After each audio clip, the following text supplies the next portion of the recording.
এই যে skill shifting, এইটাকে তুমি ভালোভাবে দেখো নাকি খারাপ ভাবে দেখো? একটা মানুষের কি মাল্টি স্কিল থাকা উচিত, নাকি একটা স্কিলে আসলে অনেক ডেপথে যাওয়া উচিত? আচ্ছা, এটা ডিপেন্ড করে মানে ওনার আসলে প্ল্যান কি। মানে উনি যদি আমাদের মতো টিম ম্যানেজ করতে চায়, তাহলে উনার মাল্টিপল এরিয়াসে নলেজ থাকা লাগবে। হ্যাঁ, ওটা সারফেস লেভেল নলেজ হলেও সমস্যা নেই। বাট উনি যদি ইউআই ইউএক্স এ ভালো একটা পর্যায়ে চলে যায় অলরেডি, তাহলে এখানে আগে খুঁটিটা কাটতে হবে। মানে এখান থেকে আগে ইনকাম বের করতে হবে। রাইট। হোক সেটা জাস্ট একটা জব। ৩০-৩৫ হাজার টাকার জব। আমার ধরেন ৮ ঘন্টা ওইখানে ইনভেস্টেড, সমস্যা নেই। আমার লাইফে একটা স্টেবিলিটি আসবে। দেন আমি এই শিফটের বাইরে গিয়ে যতটুকু আমি ম্যানেজ করতে পারি, আমি ডিজিটাল মার্কেটিং শিখলাম। হ্যাঁ, আচ্ছা। নট নেসেসারি ওটা আমার নিজের করা লাগবে। রাইট। আমার থাকলো ইউআই ইউএক্স থেকে তো ইনকাম আসতেছে, ডিজিটাল মার্কেটিং এর ২-১ টা প্রজেক্ট যদি অনবোর্ড করতে পারি, কাউকে দিয়ে করায় নিব। ফারজুক ভাই যেটা বললেন, যে আমি যদি অর্ধেক টাকা দিয়েও কাউকে দিয়ে করাইতে পারি, আমার করা লাগতেছে না। রাইট। প্লাস আমি একটা অ্যামাউন্ট পাচ্ছি। বাংলাদেশে বহুত ডিজিটাল মার্কেটার আছে। You don't have to provide that service. হ্যাঁ, আপনি নিজে না দিয়ে অন্য কাউকে দিয়ে দেন। আপনি সার্ভিসটা ক্লায়েন্টদেরকে অফার করেন, সমস্যা নেই। যে আচ্ছা তুমি তো ইউআই ইউএক্স নিচ্ছ, ওয়েবসাইট ডিজাইন সার্ভিস আমার থেকে নিতে পারো।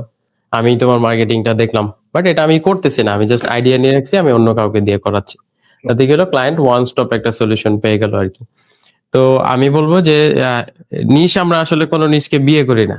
ফারজুক ভাই যেরকম রিসেন্টলি বিয়ে করছেন, আমরা হ্যাঁ ৪ টা বিয়ে যেহেতু করতে পারি, আপনি ৪ টা সার্ভিস দেন, সমস্যা নেই।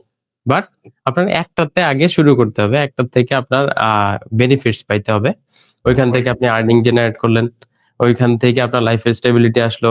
দেখলেন যে আচ্ছা UI UX এর পর আ ভিডিও এডিটিং করতে গেলে হয়তো আপনার ভালো একটা পিসি লাগবে। তো আপনার ওই UI UX এর ইনকাম আপনাকে ব্যাকআপ দিবে। হ্যাঁ, রাইট। আপনাকে একটা সেফটি কুশন দিবে যে যেকোনো জায়গায় মুভ করতে। তো এইজন্য আপনার আগে একটা জায়গায় খুঁটি গেড়ে ওইখান থেকে ইনকাম বের করতে হবে।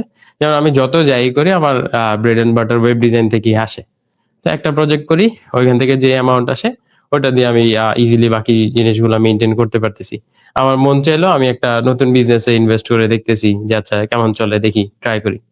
Very true. এই ফ্রিডমটা আপনি পাবেন না যদি আপনি আ কোন জায়গা থেকেই ভালো ইনকাম না জেনারেট করেন। সব জায়গা থেকে আপনি একটু শিখছেন।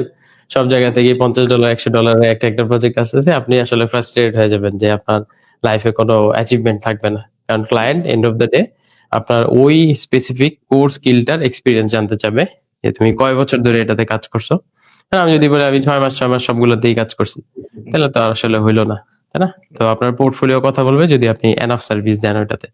তো ভেরি যত আপনি একটা স্কিল এ ডিপ ডাউন যাবেন তত আপনি হাই টিকেট চার্জ করতে পারবেন। কারণ ক্লায়েন্ট আপনার ওই সময়টাকে, ওই এক্সপেরিয়েন্স টাকে ভ্যালু করবে আরকি।